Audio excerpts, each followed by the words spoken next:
5 సంవత్సరాలుగా ముఖ్యమంత్రిగా జగన్మోహన్ రెడ్డి గారు మహిళలకి డైరెక్ట్ గా వాళ్ళ ఖాతాలలోకి దాదాపు 3 లక్షల కోట్ల రూపాయలని ఈ రోజు డీబీటీ స్కీమ్ ద్వారా పథకాలు అందిస్తే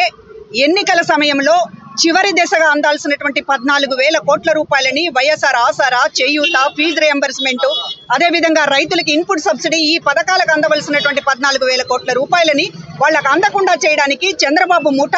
అతనితో ఉన్నటువంటి తోడే మీద అని చెప్పి ఒత్తిడి చేసి ఈ రోజున ఆపే ప్రయత్నం చేస్తున్నారు. నవతరం పార్టీ జగన్ రెడ్డి గారు ఒక రోజైనా సరే ఇచ్చి ఆ నిధుల విడుదలకి ప్రయత్నం చేస్తే పేదల పక్షాన జగన్మోహన్ రెడ్డి గారు ఉంటే నవతరం పార్టీ అని చంద్రబాబు జేబు సంస్థ హైకోర్టుకి వెళ్ళి చివరి క్షణంలో కూడా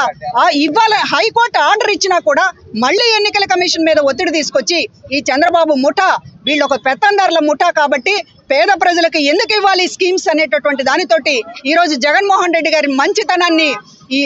ఒక బురద చల్లడానికి ఈ స్కీములు ఆపేశారు.